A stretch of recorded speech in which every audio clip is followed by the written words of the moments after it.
أعوذ بالله من الشيطان الرجيم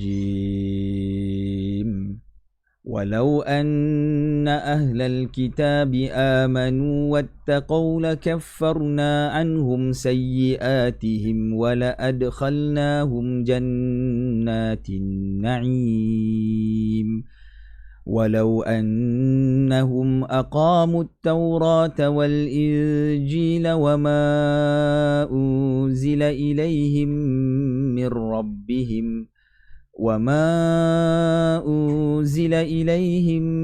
ربهم لأكلوا من فوقهم ومن تحت أرجلهم منهم أمة مقتصدة وكثير منهم ساء ما يعملون يا أيها الرسول بلغ ما أنزل إليك من ربك وإن لم تفعل فما بلغت رسالته والله يعصمك من الناس إن الله لا يهدي القوم الكافرين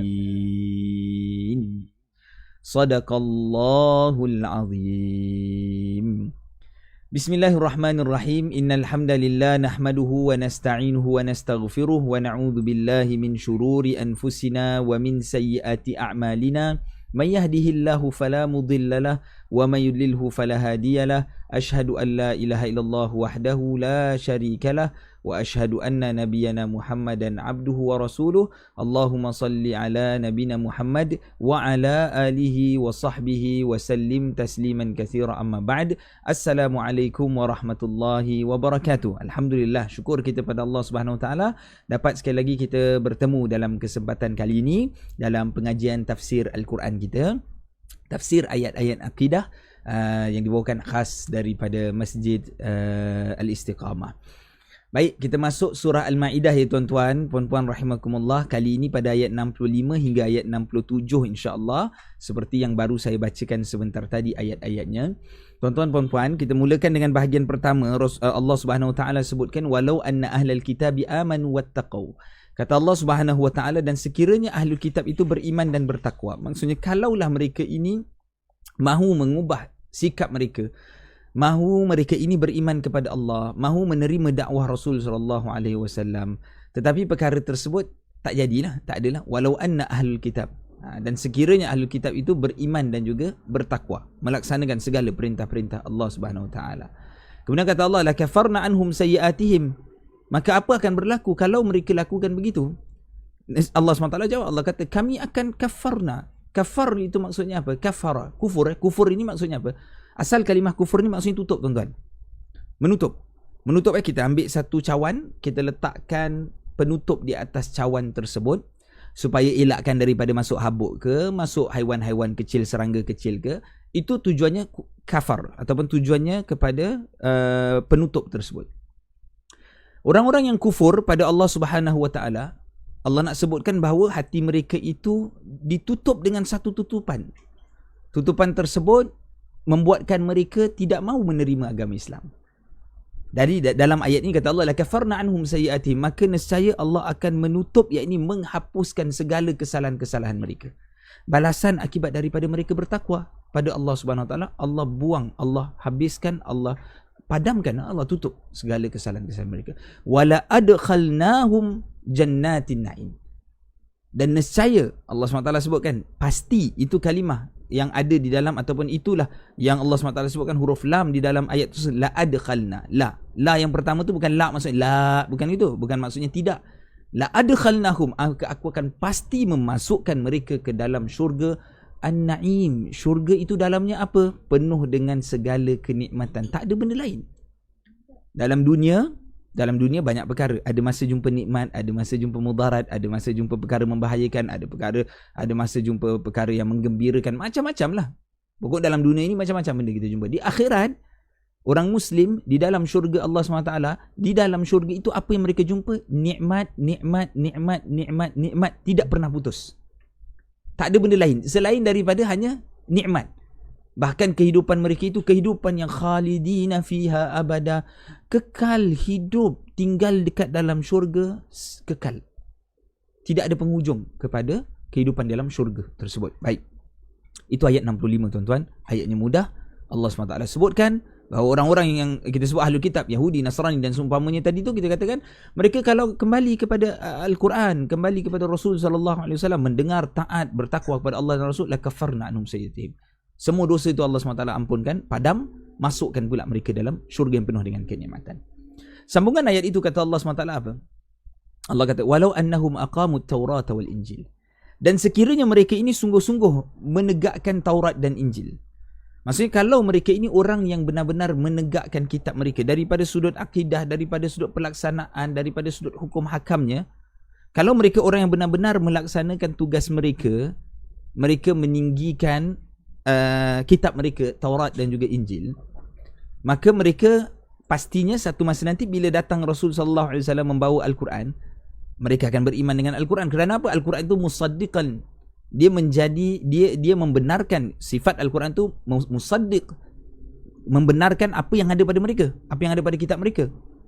Kalau mereka ikut betul dalam kitab mereka, maka mereka akan balik kepada Al-Quran. Tapi apa yang mereka lakukan? Tetapi mereka mengamalkan kandungan-kandungan kitab mereka itu yang telah dirubah, yang mereka ini rosakkan sendiri. Jadi itu kerana perkara tersebut maka akhirnya Allah SWT menghukum mereka. Jadi kata Allah, walau annahum aqamut taurata wal injil, kalau mereka benar-benar berpegang dan mendirikan apa saja perintah-perintah yang telah ditetapkan di dalam At-Taurat dan juga Al-Injil. Saya nak bawa satu hadis Nabi SAW berkenaan dengan ayat ini. Mafhum daripada hadis tersebut, hadis yang disampaikan oleh Alqamah daripada Safwan ibn Amri, daripada Abdul Rahman ibn Jubair ibn Nufair, daripada ayahnya, bahawa Rasul sallallahu alaihi wasallam menyebutkan, kata Rasul sallallahu alaihi wasallam, untuk itu ia mengatakan bahawa telah tadi kita sebutkan nama-namanya, kemudian Nabi sallallahu alaihi wasallam bersabda, sudah dekat waktunya ilmu itu diangkat oleh Allah. Maka Ziyad ibn Labid bertanya, wahai Rasulullah, bagaimana mungkin ilmu itu diangkat sedangkan kami membaca Al-Quran dan kami mengajarkan kepada anak-anak kami? Nabi SAW bersabda, semoga ibumu kehilangan kamu, wahai Ibn Labid. Sekalipun aku memandang engkau termasuk orang yang paling alim daripada kalangan penduduk Madinah, tetapi bukankah kitab Taurat dan kitab Injil berada di tangan orang-orang Yahudi dan juga Nasrani, tetapi tidak bermanfaat bagi mereka kerana mereka meninggalkan perintah? Kemudian Nabi SAW membacakan firman-Nya, dan sekiranya mereka bersungguh-sungguh menjalankan hukum Taurat dan Injil, itu ayat yang kita baca sebentar tadi. Jadi asbab nuzul atau bukan asbab nuzul, kita kata hadis yang menyebut berkenaan dengan ayat 66 daripada surah Maidah ini. Bila sahabat bertanya, macam mana kita boleh jadi orang sedemikian sedangkan kita ada Al-Quran, kita baca Quran, kita bacakan untuk anak-anak kita? Nabi SAW sebutkan apa? Sebab tidak praktiskan bacaan Al-Quran tersebut. Sebab tidak dipraktiskan bacaan Al-Quran tersebut, ataupun tidak diamalkan hukum hakam yang terdapat di dalam kitab suci Al-Quran itu. Itu yang mengakibatkan akhirnya seseorang itu walaupun ada kitab di hadapannya, tapi apa terjadi? Tidak memberikan manfaat. Maknanya kalau kita baca Al-Quran tapi kita tidak mengamalkan apa yang terkandung di dalam isi kandungan Al-Quran, samalah nanti seperti yang disebutkan dalam ayat tersebut 66 kepada ahlul kitab. Kalau mereka beriman kepada Al-Quran tu bagus, beriman kepada kitab mereka Taurat dan Injil, itu baik, tapi mereka tak buat begitu. Baik. Apa sambungan Allah? Allah sebutkan apa? Wa ma unzila ilaihim min rabbihim, dan juga kalau mereka beriman kepada apa yang diturunkan kepada mereka daripada Tuhan mereka. Dan bukan saja kena tegakkan Taurat dan Injil. Sebab tu tadi kita sebut, kalau mereka tegakkan Taurat, mereka tegakkan Injil, bila kedatangan junjungan besar Nabi Muhammad sallallahu alaihi wasallam yang kisahnya telah disebutkan di dalam Taurat, di dalam Injil, apa yang akan mereka buat? Pasti mereka akan mengikut apa yang disebutkan dalam kitab mereka. Mereka akan ikut menyokong Rasul sallallahu alaihi wasallam dan mengikuti Al-Quran. Kalau mereka benar-benar bertakwa dan memegang kitab mereka sesungguh-sungguhnya. Tapi itu tak berlaku. La akalu min fawqihim wa min tahti arjulihim. Saya mereka akan mendapat makanan daripada atas dan juga daripada bawah kaki mereka. Kalau mereka boleh lakukan perkara tersebut, natijah di dunia ini mereka akan mendapatkan kesenangan kehidupan dunia. Mereka akan dapat makan daripada rezeki-rezeki Allah. Allah turunkan air hujan, rezeki buat mereka. Allah tumbuhkan tumbuhan daripada muka bumi. Allah keluarkan harta-harta di bawah mereka. Maksudnya rezeki mereka itu tidak putus. Allah janji begitu. Kalau mereka ikut. Minhum ummatum muqtasidah. Kata Allah SWT. Di antara mereka ada golongan-golongan yang pertengahan. Maksudnya di sini apa? Bukanlah semua orang-orang Ahlul Kitab, Yahud wa Nasara, orang-orang Yahudi dan juga Nasrani itu dinilai sebagai satu kaum yang dikira terus semuanya teruk gitu, tidak. Ada orang yang baik di kalangan mereka, bahkan ada sebahagian daripada mereka itu yang memeluk agama Islam, ada, bukan tidak ada. Ada yang menjadi para sahabat Rasul sallallahu alaihi wasallam, dan kemudian pada zaman-zaman seterusnya ada, ramailah, bukan kata ada saja, ramai saja yang memeluk agama Islam. Okey, tetapi apa kata Allah? Penghujung ayat Allah kata wa katsirum minhum sa'a ma ya'malun. Tetapi kebanyakan daripada mereka itu alangkah buruknya apa yang dikerjakan oleh mereka. Maksudnya walaupun begitu, majoriti mereka ini tidak mengikut syariat Islam, tidak mengikut perintah Allah Subhanahu wa taala. Jadi tuan-tuan dan puan-puan rahimakumullah, kadang-kadang saya ditanya, ada orang bertanya, macam mana ya kita melihat kadang-kala ada orang yang bukan Muslim melakukan kebaikan di atas muka bumi ini, sedangkan kita tahu bahawa kebaikan itu hanya akan di exchange ataupun ditukar menjadi unit pahala. Kita sedekah duit, apa kita dapat? Tak dapat apa-apa, tapi kita dapat pahala daripada Allah SWT. Macam mana boleh dapat pahala daripada Allah? Ada satu syarat yang paling besar, iaitu syaratnya anda mesti menjadi orang yang mukmin, beriman. Apabila anda tidak beriman pada Allah Subhanahu Wa Taala, anda kufur pada Allah Subhanahu Wa Taala, maka ibadah tersebut tidak akan ditukar menjadi pahala yang akhirnya boleh jadi satu macam kredit untuk anda masuk ke dalam syurga Allah Subhanahu Wa Taala. Baik. Jadi apa yang hasilnya mereka dapat di atas muka bumi? Kalau orang-orang sebegini, kata para ulama, apabila mereka melakukan kekufuran, tapi dalam masa yang sama mereka melakukan kebaikan di atas muka bumi ini, membantu orang dan seumpamanya, Allah SWT Ar-Rahman Ar-Rahim tetap memberikan mereka itu kelebihan-kelebihan buat mereka di atas muka bumi. Tapi bukanlah di akhirat sana. Tidaklah mereka itu dapat masuk syurga, kerana syarat pertama untuk masuk ke syurga Allah adalah al-imanu billah, iman kepada Allah Subhanahu Wa Taala. Baik, kemudian ditanyalah tadi, kesian kan, macam mana mereka ni macam mana mereka tak tahu kan? Jadi saya sebutkan bukan tidak tahu, tetapi tidak mahu mengambil tahu. Sebabnya apa? Kerana di hadapan kita itu informasi berkenaan dengan agama sudah ada, apatah lagi pada hari ini. Bahkan nanti ketika di syurga Allah, di akhirat Allah Subhanahu Wa Taala, katalah kita Muslim, katalah kita ni seorang Muslim ni, kita melakukan kesalahan, sampai di hadapan Allah, sampai mahkamah Allah bertanya pada kita, kenapa? Awak dah tahu buat benda ni salah, kenapa awak buat juga? Apa kita nak jawab? Takkan kita nak jawab kita tak tahu. Walaupun hakikatnya, walaupun maksudnya kita ini tak mengamalkan, takkan kita nak jawab kita tak tahu. Tapi apa? Disebabkan kita lalai, disebabkan kita tidak mahu ikut perintah, disebabkan kita dibutakan, dihijab mata kita daripada nampak perkara-perkara yang hak, sehingga kita melakukan perkara yang batil. Begitulah sebenarnya orang yang tidak menerima Islam. Mereka tidak menerima Islam dan akhirnya mereka bawa di hadapan Tuhan, dia kata kita tak tahu. Allah SWT akan sebutkan, macam mana boleh tak tahu? Sedangkan orang yang menyampaikan risalah Islam itu ramai jumlahnya. Dan cara untuk mendapatkan informasi berkenaan Islam itu terlampau luas. Bolehkah kita kata hari ini susah untuk orang tu dapat? Segelintir, sangat-sangat segelintir. Secara umum, ramai boleh mendapatkan informasi tersebut. Baik, masuk ayat yang terakhir, atau ayat ke-67 lah di dalam pertemuan kita ini. Allah SWT sebutkan, ya ayuhar rasul balligh ma unzila ilaika min rabbik. Kata Allah SWT, wahai Rasul, sampaikanlah apa yang diturunkan kepada kamu daripada Tuhan kamu. Rasul SAW mempunyai salah satu sifat yang penting untuk kita ketahui sebagai sifat yang wajib, iaitu tabligh, penyampai, yang menyampaikan. Dan ini tidak boleh hilang daripada Rasul SAW, kerana itu sifat seorang Rasul. Kalau Rasul itu tidak menyampaikan, maka dia bukan Rasul.